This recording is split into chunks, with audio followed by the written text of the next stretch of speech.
I heard backbone, about all this that kind of actually. stuff. Yeah, when I was in college, I heard about this. I don't know why I heard about it, but I remember I've heard about internet too. That's cool. Yeah, and so I'm working mostly in Vue, although I am going to be I'm needing to learn Python since that's sort of the language du jour of the networking community. Mm. But like tools for network admins to use, so UI stuff, so they're not having to do everything on the command line and some other stuff. Right. So yeah, it's pretty cool.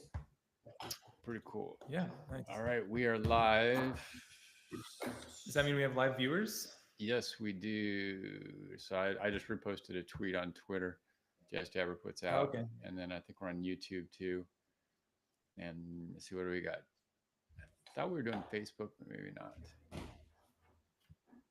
Uh, all right, and I still, I always remember um, what's the way you told me to remember how to pronounce your last name. About booking a DJ. Yeah, you got that. Because you're Syrian, right? Is that Yes, the Syrian last name. Syrian? That's Okay. right. Hey, I remembered. All righty, cool. All right, let's get started.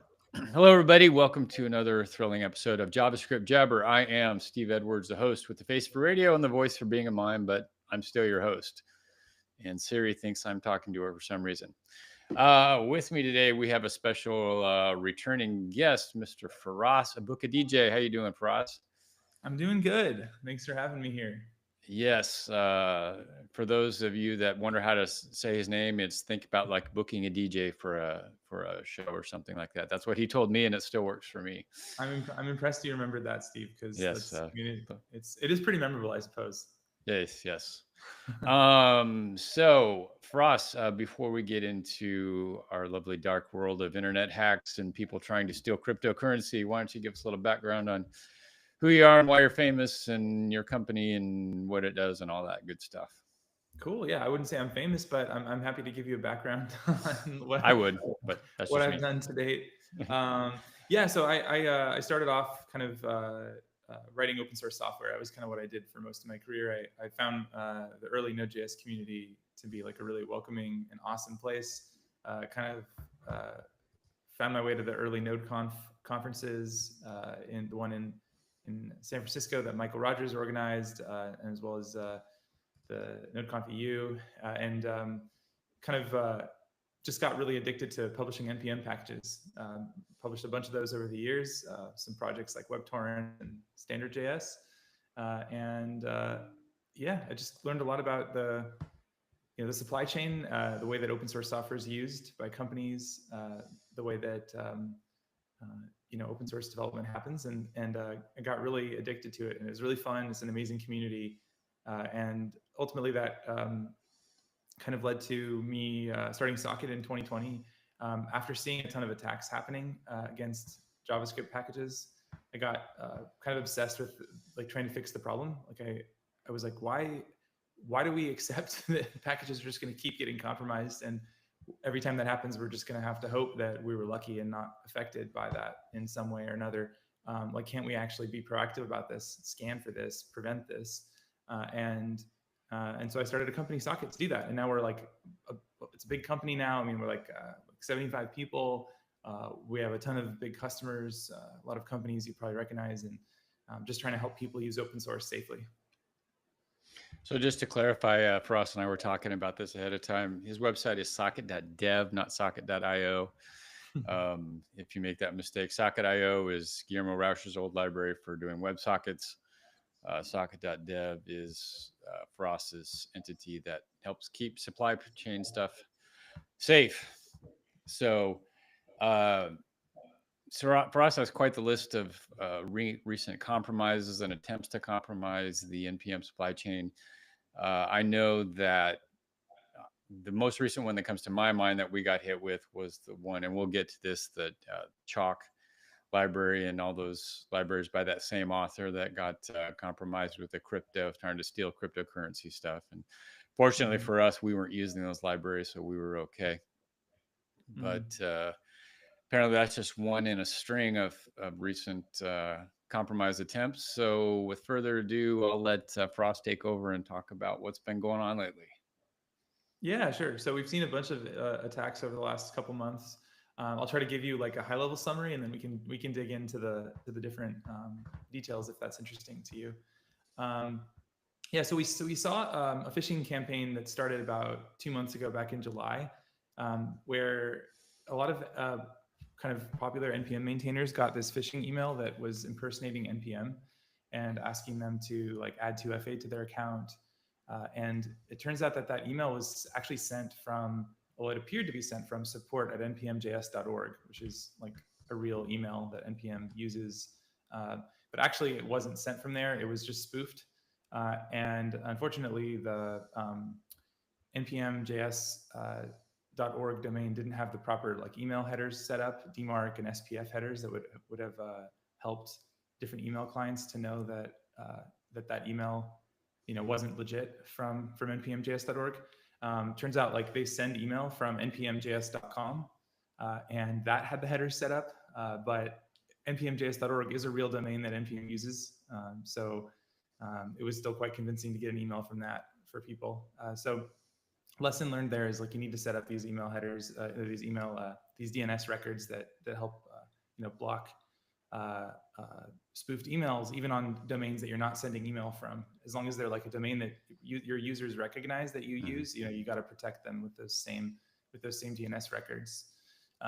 So what happened is if people clicked on the link in the email, it would take you to a website that looked exactly like NPM, but it was a proxy. So it sort of like anything you clicked on would work, and it would let you navigate through the whole site, just like you were on the real site.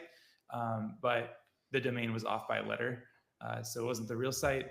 And then, of course, if you logged in, it would steal your credentials. So that was something that just was going around back in July, and we kind of noticed it over at Socket because some of the folks on our team got this phishing email, and we were like, oh, this is interesting. So we wrote about it, tried to warn people about it. But nonetheless, a couple days later, there was kind of the first like prolific maintainers that were starting to get affected by this, and that started with the Prettier project. So the Prettier package, a couple of Prettier packages were compromised, including ESLint config Prettier, which is the reusable ESLint configuration that kind of has the rules for ESLint in it that you can kind of apply to ESLint, and so that was compromised with a Windows specific DLL file. So for those that don't know, that's basically just like a kind of a compiled code file that you can run on Windows machines, and that when that ran, it would steal a bunch of system information like your environment variables, and then it would open a WebSocket. Speaking of WebSockets, it would open a WebSocket to the attacker, and it would leave that connection open. And so then the attacker could have basically like an interactive shell. So any text that they sent over that WebSocket would be received on your computer, your machine, or your server, and it would get run like in a shell, and then the output would get sent back to the attacker. So it's like they were almost SSH'd into your system, but using a WebSocket to kind of run commands on your computer or on your server. And that's bad, right? Yeah, it goes without saying that's bad. Yeah, Okay. yeah. So I think it was cross-platform in that way. So there was the Windows piece with the DLL file, but then it was also like it would also affect you on Mac and Linux because of the WebSocket. And yeah, not good.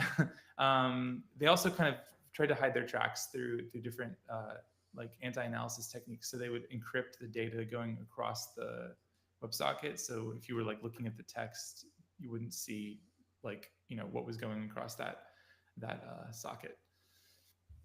So that was kind of the first sort of effect of this phishing campaign, was it actually hit this popular library.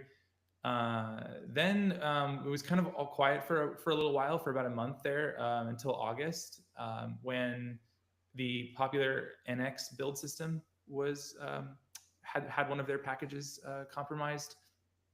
And this attack was interesting for a couple of reasons, I'd say. The first reason, first of all, it was similar in that it just tried to steal credentials. So it would like search your system for SSH keys, NPM tokens, basically any file that you might have on your system that contains like a key or a token in it. It would just hunt through the file system looking for that and send it off to the attacker.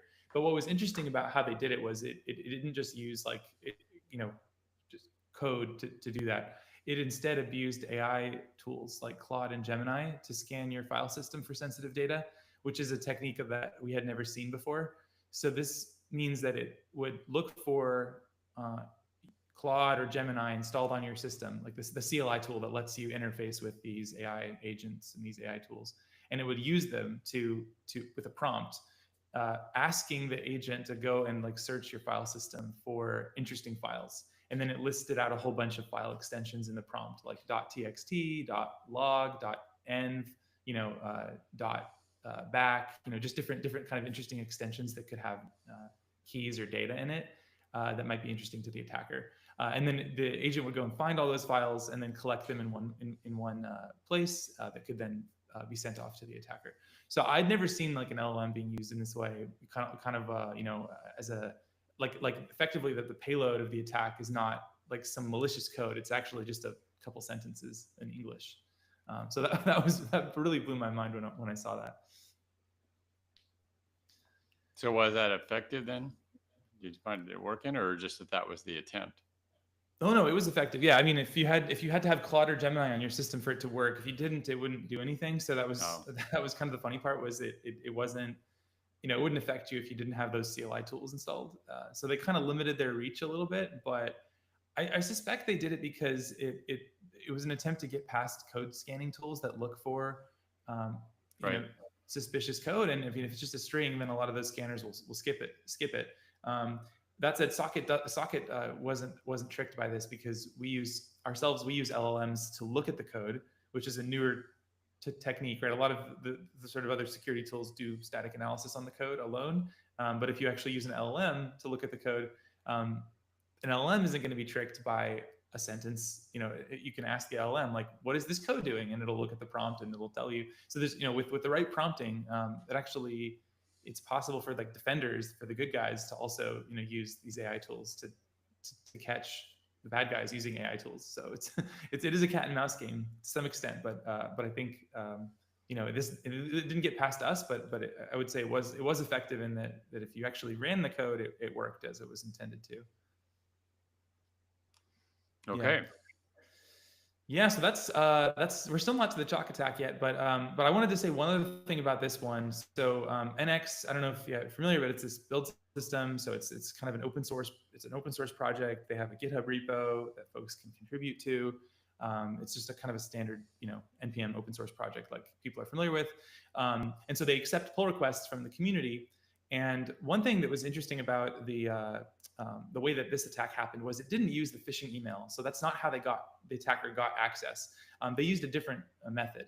And so I wanted to talk through that, because I think that the method was quite impressive. So they used a GitHub action workflow that the NX project had added to their repo, and it had some vulnerabilities in it that the attacker was able to use.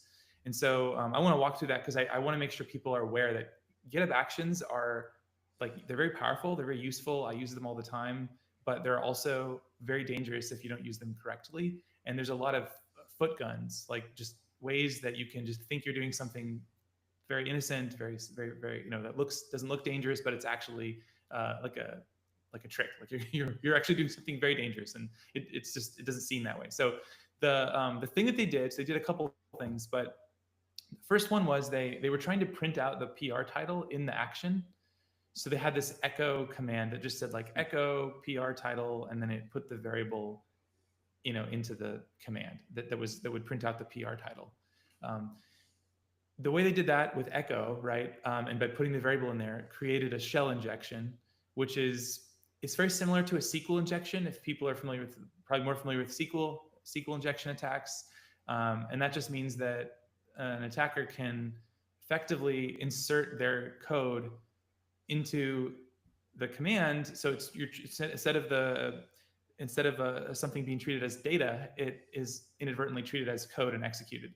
And so the way you do that here is you would, as an attacker, you'd just open a PR to this NX open source project, and you'd put your attack the title of the PR, but you'd start it with like a double quote to sort of close off the quote that they had in their command, and then the rest would be kind of run as run as a command. So you could get code effectively running in the environment of the of the project. Now that is in and of itself not that like interesting, because like there has to be something in that environment that you want to take or you want to steal as an attacker. And so this is the kind of where you get to the second part, where GitHub Actions support two ways of responding to pull requests. So they have these triggers where you say effectively, when this thing happens, run my GitHub action, right? And so the thing that happens is a pull request has been opened, right? And they have two ways to react to pull requests that are being opened. One of them is called pull request, and one of them is called pull request target. And for many years, pull request target was the one that was recommended in the GitHub docs and was what a lot of tutorials and code samples were using. So it's probably the one that a lot of people chose to use. The problem with that one is that unlike the standard pull request trigger, the pull request target one will run the workflow with elevated permissions. And it includes this GitHub token environment variable that gives you full read and write access to the repository. So that token is just sitting there in the environment. And so if you use pull request target in your project, it means now anyone can open a PR on your project. And if they can run code in that environment, that can look at the environment variables, there's going to be a really juicy environment variable there that lets them effectively commit to your repository. So the combination of those two things meant that an attacker could put code into the title of a PR, send it to just open it on, send a PR to the project, and then that code would run. And they made that code basically look for that environment variable and steal it and send it off to them via an HTTP request. So now they have the GitHub token. They can commit to this, important open source project, even though they're not supposed to be able to do that. So what do they do with that? Well, they were trying to get onto NPM. They're trying to compromise the NPM package, but they only have the GitHub token. So this project, like a lot of projects, have a publish workflow, which is just another GitHub action that they've set up that will publish to NPM. And they made sure that the NPM publish token was only available to that publish workflow. So it was isolated over there, which is great. They did a good job of that. But now the attacker can write to the entire repository. So all they had to do is go in and they just edited the publish workflow file and just added an extra step that would, I think, print out or send the NPM token to them. Because once you can write to the repo, then you can just edit any of the workflows, and just it doesn't matter that the NPM token was only available to some of the workflows. They can just edit the workflow and print out the tokens and stuff. So that's how they basically stole the NPM token and then published the malicious packages. So that was a lot of information, but I just wanted to walk through it because I think, I don't know if, if you were following all of it or it was interesting to you, but I think it's fascinating because it's just like, you're just using GitHub Actions. You're like, don't think about like, I'm going to like, my entire repo is going to get hacked and my NPM package is going to get compromised because I just like,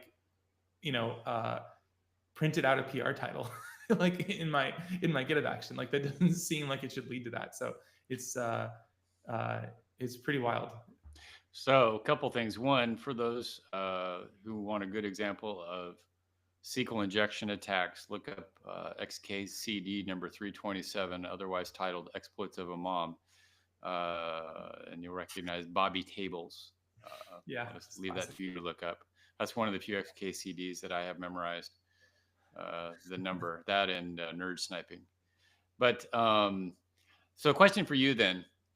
Regarding how, like you just said, you wouldn't think that a GitHub action could expose, you to somebody stealing your token. Is that on GitHub? Is that on the creator of the action to have to know the fine security details of creating a GitHub action, or is it just the nature of, what it is that everybody's looking for vulnerabilities somewhere and somebody happened to be creative, or how do you look at that?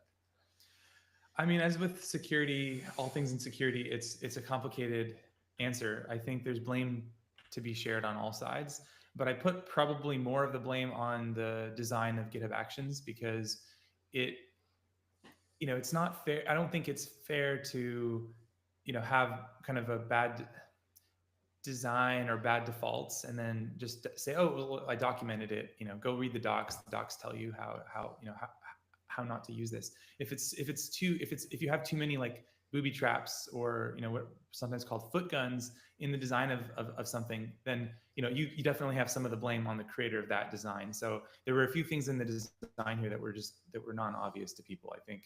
um, the fact that they were recommending pull request target for years instead of the safer pull request trigger is definitely on GitHub. They've now documented that very well, so it is all documented. But there's a lot of tutorials and guides and things that are going to still have the old information. So, and then I think the other part of the design that is probably not that obvious is, so the NX, to the credit of the NX project, I was very impressed. They actually figured out that they had this shell injection vulnerability, and they fixed their GitHub action 2 years before this attack happened.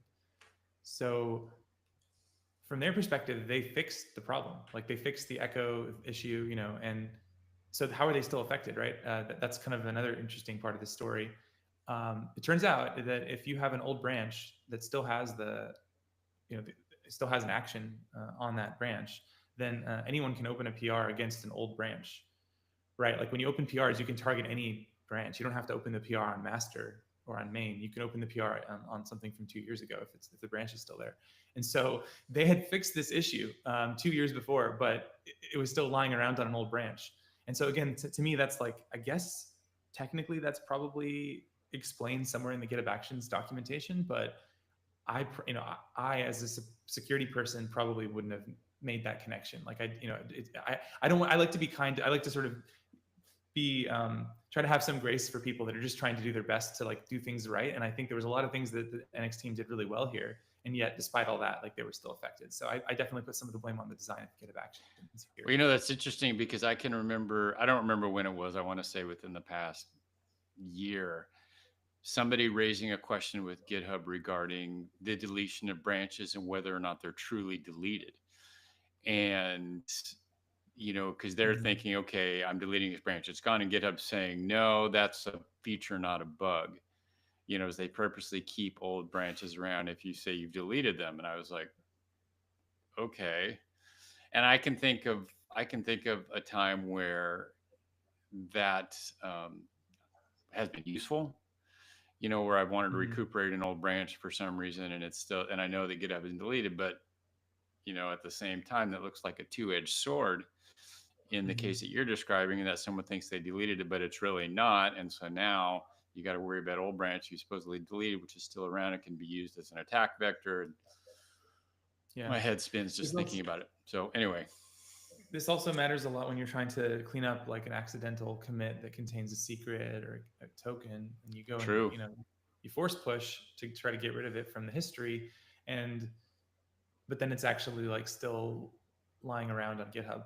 So for the folks that don't know, if you know the commit hash of the commit that contains the secret, or the one that you thought the commit that you thought you deleted, if you put that commit hash into GitHub, it'll actually still be there forever. It's just immutable. Like, it's just a URL that just will exist forever with whatever data you thought you deleted.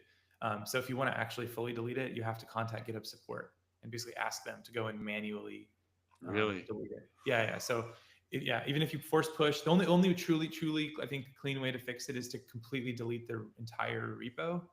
But even then, you might have forks. If it's been a public repo and someone's forked it, then my understanding is that the fork actually then kind of keeps a reference to all those commits, and then still won't get deleted. So you should just assume if it's been ever in a commit and it's been pushed to GitHub, like, it's public forever, even if you've force pushed over it. Like, it's basically, you can't put the toothpaste back in the tube.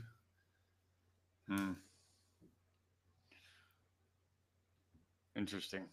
Yeah, boy, that makes you nervous. So if you delete it, so what you're saying, and if I understand, at least for GitHub, I use GitLab in my day-to-day work. We're using GitLab, so I'm not sure if all of this carries over there as well. But so if you delete the entire repo, then, say it was private and nobody's forked it, then it should be gone. But individual branches are not truly deleted within a repo that's still up. Yeah, if the repo is up, then the commits, then specific commit hashes, if you know those hashes will allow you to recover the data. So uh, the question is, how do you find that hash? I'm not an expert in this stuff, so I'm kind of talking um, mostly based off of some research I read that was put out by the Truffle Hog team. If you know, Truffle Hog is like a security tool that lets you scan for tokens and secrets in things like GitHub repos, and they've done a lot of research on this area. So if you search for their blog, you can kind of find out some of this stuff. Dylan Irie is the founder and creator of that project over there, and it's where I kind of learned most of this stuff from. But yeah, I think so. I think the short version is just if you've ever pushed it up to GitHub, assume it's gone, and assume it's out there, and then there is a way to kind of contact support and get those commit hashes removed. But you should still obviously rotate the tokens and revoke them if you can, and try to assume all that data is just gone, even if you do that. Right. Yeah, I don't know how it works with GitLab. That's another interesting question though. Yeah. So do you want to talk about the Chalk one now? Let's go to Chalk. Yeah.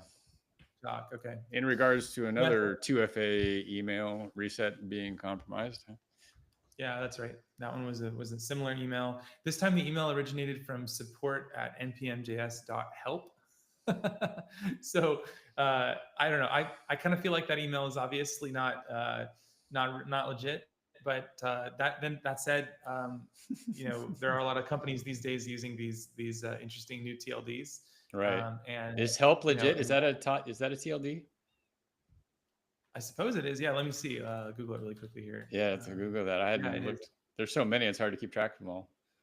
Yeah, it's like any word. The one that really still bothers me that they made it to a TLD is .zip, because now seriously you can like have you can have a file name that's like .zip that you're just typing it out, the name of it, and then it'll automatically turn into a link in a lot of programs now. Yeah. Oh man, what I'm trying to do here. Yeah. But anyway, but I think, again, like the phishing email stuff, it's really effective, surprisingly effective. Even people that are security experts fall for this stuff sometimes. So I don't want to put any blame on the maintainer. The only thing I'll say is like, phishing resistant 2FA would have solved these problems. And so for those that don't know, what is phishing resistant 2FA? I was just going to ask that.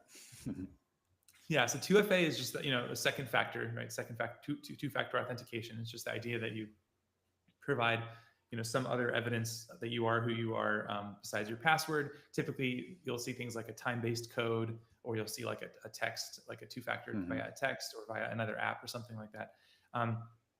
That's all great. It's better than just having a password alone. But the gold standard, what you really want to have is phishing-resistant 2FA. And what that is it's basically a 2FA method that is resistant to phishing attacks. What does that mean? That means that there's no way to trick a person, a vulnerable, human, to take that 2FA token and to put it into the wrong website, or to put it onto a fake website. So how is that enforced? Well, let's take a simple example of one of those methods. It would be a YubiKey. So for those that haven't seen them, they're these little, hardware tokens that you can buy. I've used those, yeah. Yeah, and so what's one of the best things about those is that they will refuse to give up the key material to the wrong domain. So if you're on a fake website, you're on a fake NPM website, and you ask that, you touch the key and you ask it to provide key material, it won't provide the key material to the wrong domain. It's going to provide different key material to the attacker. So what that means is that it can't be tricked, right? It works directly with the browser to enforce that it's providing material to the correct domain, and so that's why it's awesome. The other one, is that like one of these? I've used these before. You had a fob. Yeah. And there's another one that I had, and I can't find where it was. I would plug it into a port on the laptop, and you had to touch it. Yep. Like USB-C type port.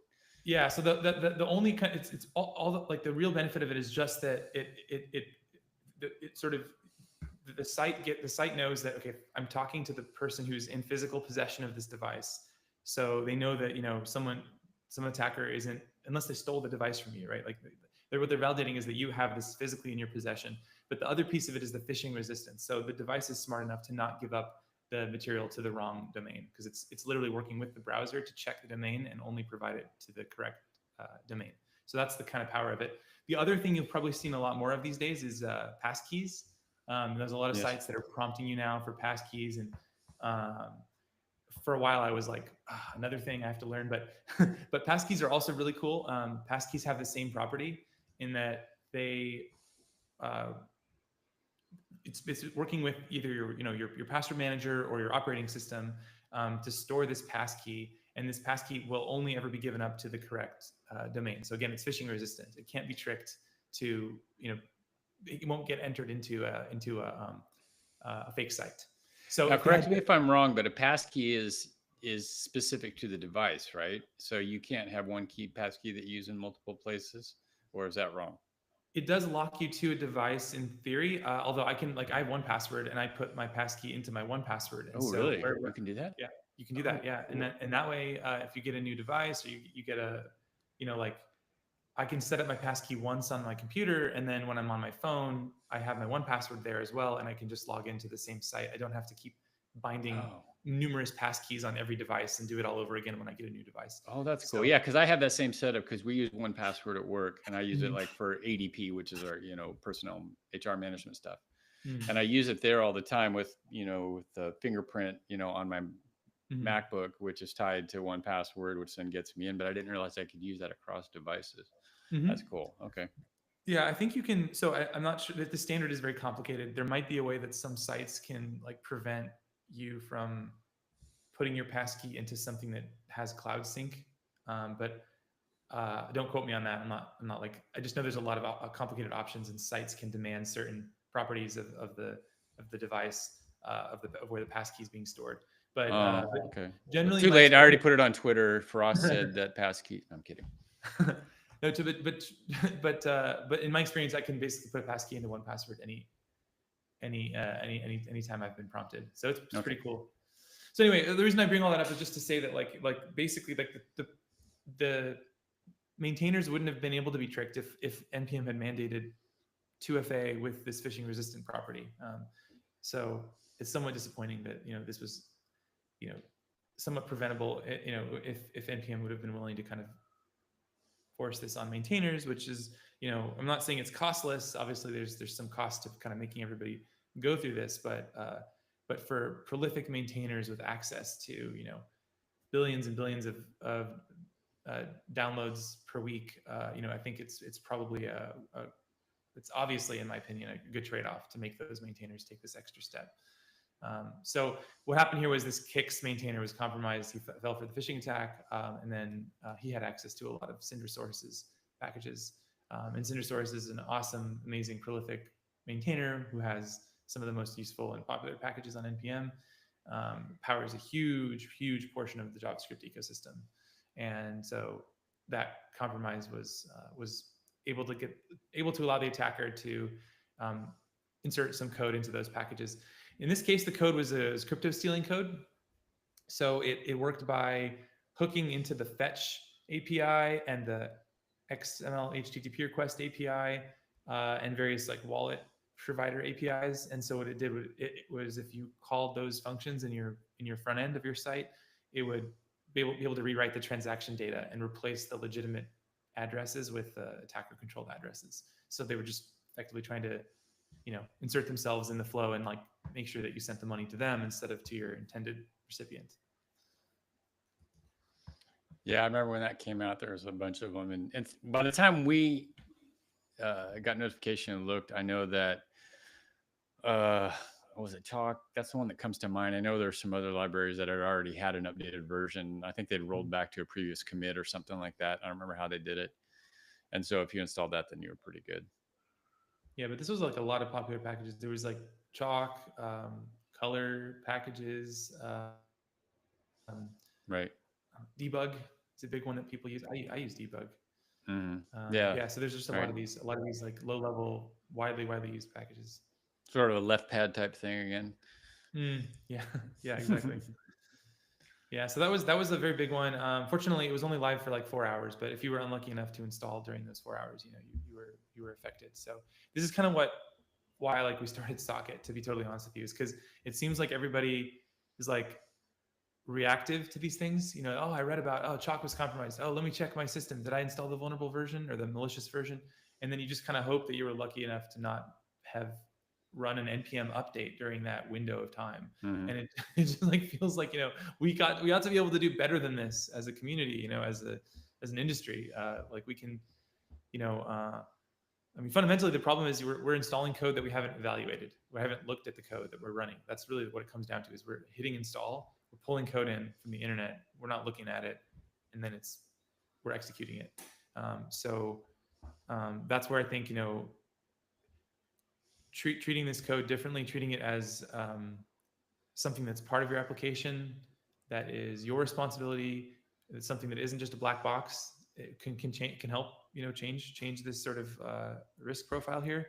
Or, you know, you can use a tool to help you, and that's what we try to help, is looking at the code for you, using a bunch of automation, a bunch of static analysis, and a bunch of LLM kind of like AI analysis to find these attacks even before you know, anyone has kind of discovered these. Like we're scanning in an automated manner all of npm, as well as all of a bunch of the top ecosystems like the Python, .NET, Rust, Ruby, Go, Scala, etc.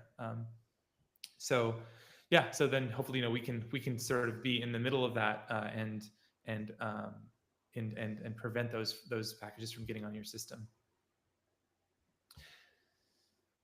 All right. Yeah, so that's that one, and then there's a few more that came after that. If you're interested to kind of Let's keep going. keep going. Okay. It sounds like I knew about that last one, the one Chalk et al. But you were telling me about the newer ones that I apparently haven't heard, so want to hear about them. So after the Chalk one, there was another one that followed the following day, compromised this project called DuckDB, which has 300,000 weekly downloads, and that one. DuckDB, yeah. I've heard about that one. You did hear about it, okay? Well, no, not that. I mean, just DuckDB. It's the tool itself. Right. Okay. Yeah, and this one was the same attacker as the day before. So this was exactly the same malware that affected Chalk. So this one was clearly the same person.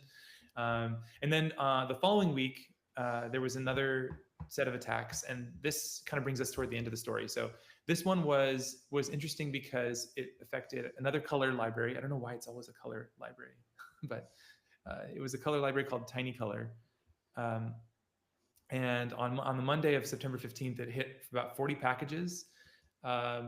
And basically the thing that made this attack interesting was that it searched your system for, so the malware searched your system for npm tokens, and if it found an npm token, it wouldn't just steal it. It would actually figure out what are the packages that token gives access to.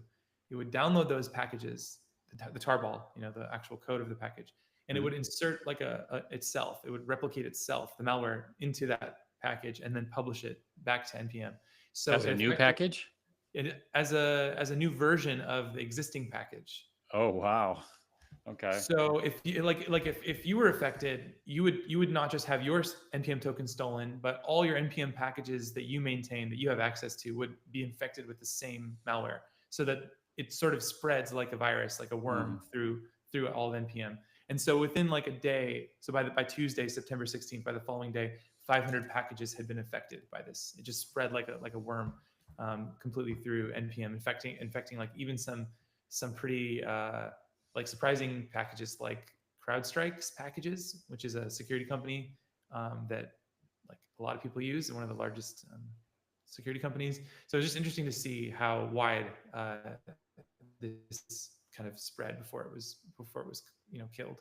So I'm looking at the blog post on your site about this one. I believe, what is it, Shai Hulud, or is that the one you're talking about? That's right. Yeah. Okay. Yeah. So the malware, they called it that because of, I think, as a reference to Dune. Oh, that's right. Okay, I did hear that. I remember that. Yeah. So how long was that out there before it got? Go ahead. Probably like 2 days or so. It was probably like a couple days that it was out before it was caught, before it was fully shut down. Because Yeah, they kept changing the malware, like the actual payload, so that there was like 6 or 7 different versions that we were able to identify across the different packages. So they kept evolving it to make it a little bit better and fix different bugs in the worm. But the it ultimately, was kind of petered out, I think, due to kind of once NPM realized, once you know we and others had reported at 10 p.m. I think that they kind of helped shut it down. So yeah, I mean, it's funny because like this concept of an NPM worm had been known about and talked about for several years before this happened. Like there had been some folks that had written posts about like, oh, I could make a worm and it would take over all of NPM in a day, and they there's blog posts on this that you can find where people, good folks, like good maintainers, were sort of speculating about this and writing about this, but we'd never Oh, actually seen it happen. So it seems like the attackers finally like realized that they should try to do that, and and and it worked to some extent. I think the issue with all these things though is that they're so noisy that they end up being caught by the community or by security companies like Socket pretty quickly. And once people are aware, then we can put blocks in place for all of our customers to prevent them from bringing those in. And then once the registry is alerted and if they're on top of things, they can help shut these things down. So the real kind of reason we've been so lucky as a community that these things haven't been more deadly or more dangerous is that the attackers have been kind of noisy, I'd say, like loud and noisy, maybe a little clumsy in the way that they've done these attacks. If you were smarter, you would actually be sneakier, and you would try to last for several weeks or months without detection, and then and during that time kind of spread far and wide. Whereas these things keep getting shut down in a few hours, and so yes, it still affects a lot of people. I mean, if you have a package with billions of downloads and it's live for 4 hours, that's still going to hit a lot of people. But I think it would be much worse if it had been live for weeks, right? And that's kind of what I think they're failing to do right now today. yeah, I can think of, not necessarily the same thing, but in terms of data hacks or intrusions, that they find that have been around for months, or Mm-hmm. Microsoft I think's had a couple, and there's other ones that come to mind where they've been in there for months. Like, oh, good Lord, they've had time to find everything. Mm-hmm. Yeah, totally. So I'm just thinking that sort of a, back to your two-edged sword is like, okay, you create a product, it's a great product, everybody's using it. Now your responsibility increases with that too, to to protect your users. Because I think a lot of us assume, oh, NPM, everybody's pushing packages to NPM, it must be safe. There's Mm-hmm. not any problems, right?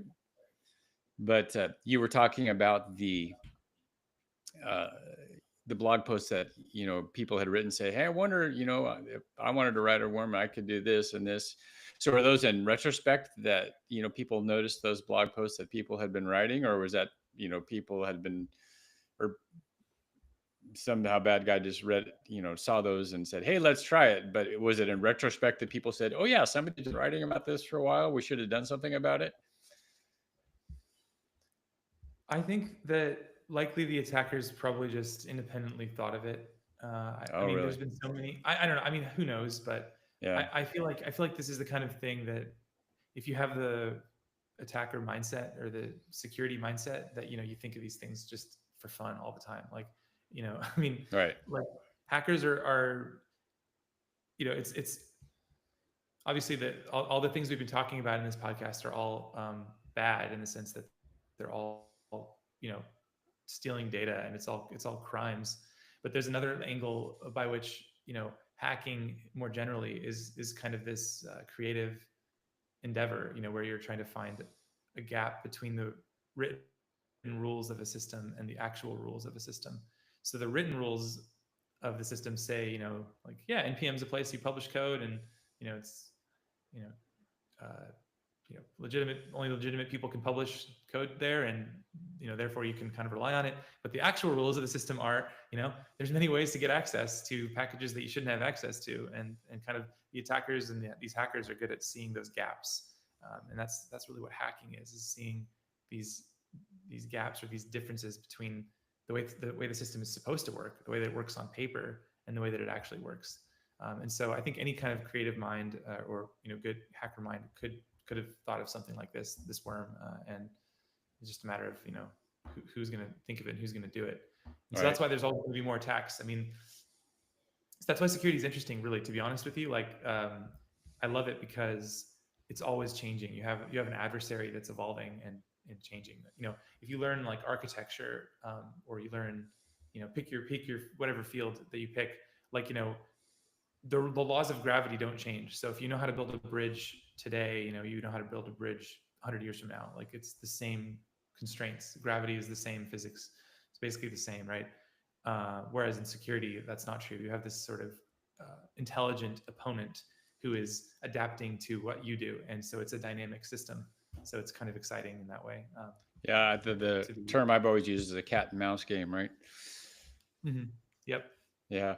You mentioned that the old blog post that it brought to mind about, I think it was 12 years ago. I was working on Drupal and maintaining some Drupal sites uh, for an organization.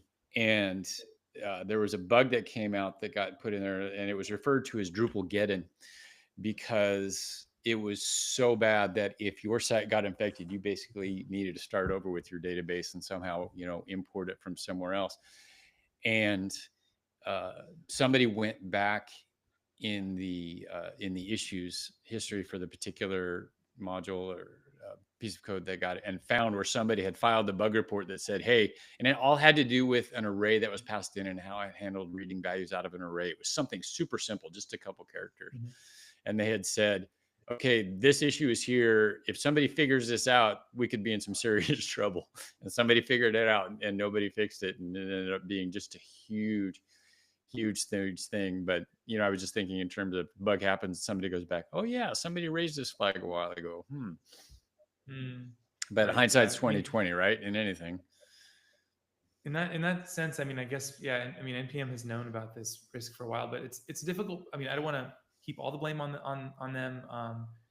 I do think that there's definitely some blame, like with all things, there's blame to go around, and kind of every you can point to different places where different people were at fault, but um, but it's a hard problem because they're balancing like usability of the package manager and wanting to make publish workflows um, flexible for people. Like, I mean, it's useful to be able to have a GitHub action that can publish new versions of your package to 10 p.m. When Right. without having to run that locally on your system. And if you were to try to do like a 2FA there, now you can't have automation. You can't have you can't automatically do releases when certain when commits land and stuff like that. So a lot of like the maintainer workflows would be affected by like a sort of Right. naive change like that. So that, and then there actually already has been pushback to some. So the NPM has actually done some things in the last couple of weeks to address these attacks. They made some security changes, but even those modest changes that they're making have gotten like a lot of pushback from maintainers who don't want to deal with deal with the extra steps. And I don't blame them. I mean, it's annoying. It's just Right. this direct trade-off of security and usability, which we always see. All right. So we're getting close on time. So we got a couple more recent incidents. We made it through all of them. We made it through all of them. Well, there's always more. I mean, I could tell you, there's probably we find stuff every day. Like, I could tell you about something we found probably an hour ago. Like, we're always blogging about this stuff on socket.dev on our blog. So, but just in terms of like the sort of really big ones over the last little while, I think we covered all the main ones. I don't want to get into like every little piece of malware, but maybe that is itself interesting to you. I don't know, because just the idea that this stuff is actually not. It's not just when you see it in the news that it's happening. Like, there is this constant low level burn of daily malware, like dozens and sometimes hundreds of malware packages being pushed every day to these registries. And we're always out there looking for this stuff, trying to get it taken down, trying to protect people. Yeah, shout out to the Socket threat team for doing such a great job, like hunting for these things. And well, yeah, let's segue into that since you've given us all this information. We'll do some shameless plugging here. So why don't you talk about socket.dev, not IO, and tell us just about what you do big picture, and then some of the products that you offer to help you avoid these issues that we just talked about. Yeah. So our whole mission is to help developers protect themselves from exactly the kind of stuff that we've been talking about. So we started in 2020. We've been working at this for a while. Today we find around 1,000 malicious open source packages every single week across npm, Python, and about 8 other ecosystems that we track. So we're just trying to help developers stay safe. And there's a couple ways that developers can use Socket to stay safe. I'll mention actually the newest one, which is one I'm actually very excited about, called Socket Firewall. And this is a free product that anyone can use. It's really easy to get started with it. You just npm install SFW, which stands for Socket Firewall, or stands for Safe for Work, I guess, depending on um, the way you look at it. But once you install SFW, all you have to do is run your normal package manager commands, but you just prefix it with SFW. So for instance, you run SFW npm install foo, or SFW npm update, or SFW pnpm install, or yarn add. It works with everything. Works with Rust and Python and all the JavaScript package managers. And what will happen is everything will install like normal, except for if you're about to install something that's been compromised. So it's really like a filter on the packages that come in. And if we've identified that there's malware in any of those packages or threats that could affect you, we'll just basically prevent them from coming in. And we'll print a message telling you this package was blocked for blah, blah, blah reason. So it's very simple to use. It's totally free. People can just install it and start using it. And we're just giving it away to the community to like help people stay protected. Oh, So that's okay. probably Yeah, here it's not listed on your products, but I see the blurb at the top of the page there. Yeah, we just announced it literally last week, so it's exciting. I mean, we do have a paid version of it for people that want to roll it out at their companies. Like you can deploy it in a server fashion. So instead of it being a wrapper around the package manager command, you can actually deploy it as like a server, and then you can point your different like package managers to that server as your registry. So you can kind of set the registry to be the Socket Firewall, and then it'll like work in that fashion. So so folks can look into that if they're interested in like using it at their company. But the free version is really powerful and like does everything that folks need to do to like protect themselves today. And I recommend that people actually alias it. So you can alias it in your shell so that when you type npm, it just runs SFW npm behind the scenes. And so you don't have to remember anymore. You just put that in place once and then you're just protected forever. Awesome.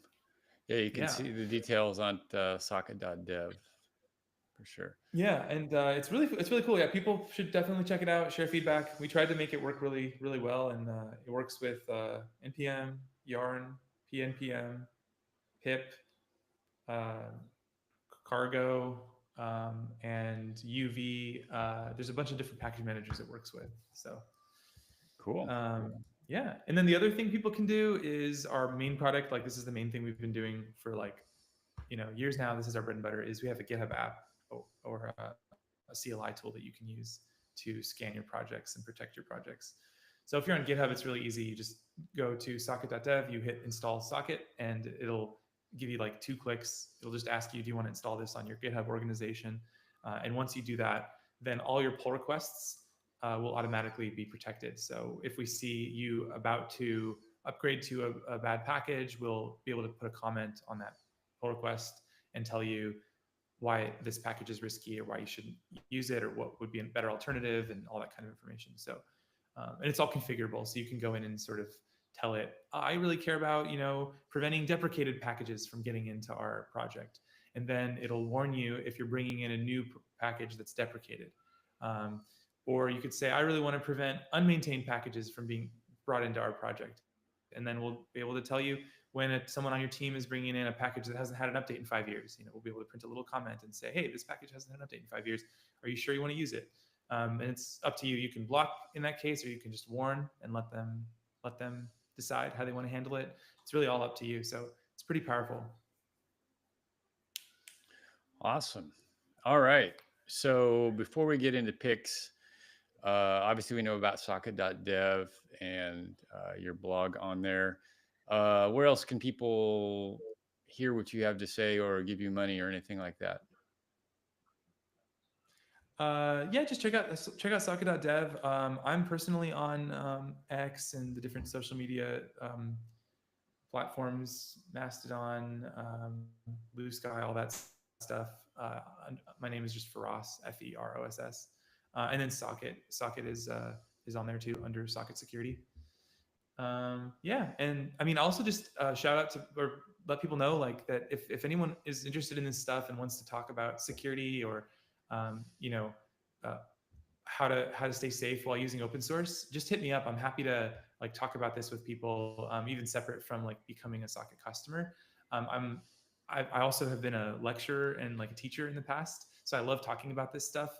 So if anyone listening wants to kind of uh, learn more about like what they can do to protect themselves from these types of attacks, or just wants to like hear more about the latest stuff that we're seeing, that I'm seeing, let me know. I'm happy to kind of consider doing a talk at your company to your developer team and just talk about these issues.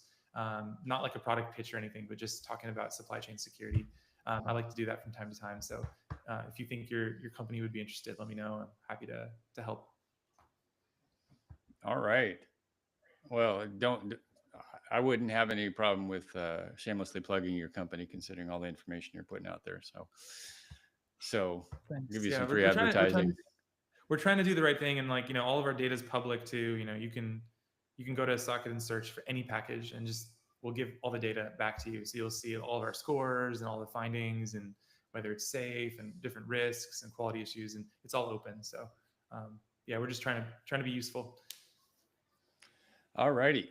So with that, we will move into picks. Picks are part of the show where we get to talk about whatever we want to within reason. Of course, books, movies, games. Chuck likes board games. Tech could be non-tech, could be whatever. I always like to say I'm the high point of these with my dad jokes of the week. So we'll start with that and then let Feross save the best for last. Well, almost the best for last. So anyway, a Roman walks into a bar, holds up two fingers, and says, "I'll have 5 beers, please." Okay, Roman numerals, if you're wondering. Yes. that was Um, actually funnier than I expected. few people have said that to me. Um, an observation: humans are the only species that will cut down trees, make paper out of them, and then write "Save the trees" on it. And then the other night, my wife said, "Honey, why is there a strange baby in the crib?" I said, "You told me to change the baby." Thank you. Those are the dad jokes of the week. All right, Feross, what do you have for us? I have a few picks.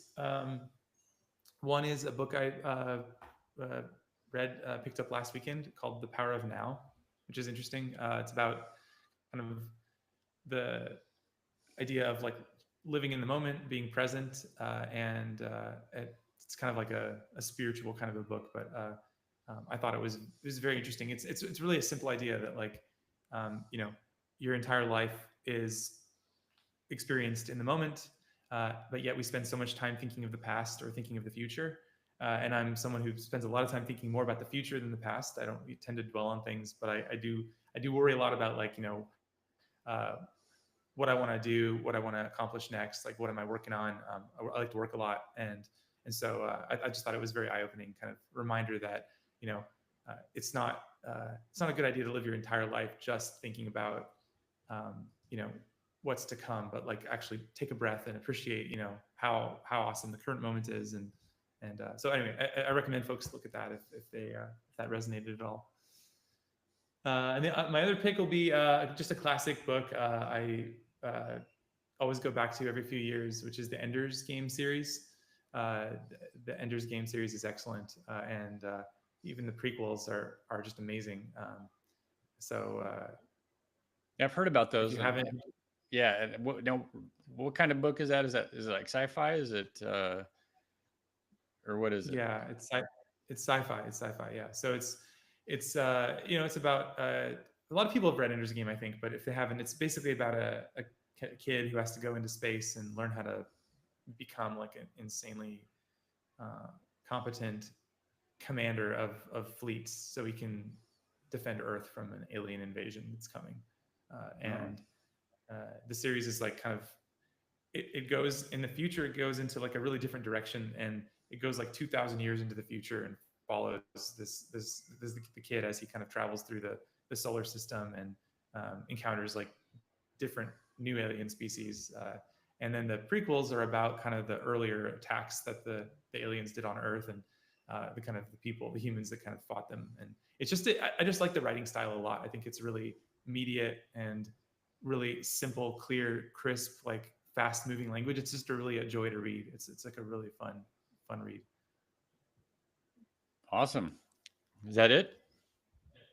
Yeah. Am I supposed to have more than 2 picks? Nope. Some people just have one. Some people are like, I don't have any. So good. Yeah, We'll leave I it mean, at that. I'll add a final one, which is just a reminder to people to npm install SFW and check out Socket Firewall, which we recently released. And please send us your feedback if you run into any problems or you think it's awesome, or you use it at work or anything like that. Let us know. It would be awesome to get people's feedback on that.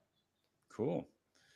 All righty. Well, thank you for coming back for us and telling us about what's been going on in the web safety world, or in some cases, the lack of web safety. And thank you for listening to JavaScript Jabber, and we will talk at you next time. Adios. Yeah, thanks, Steve. Appreciate it.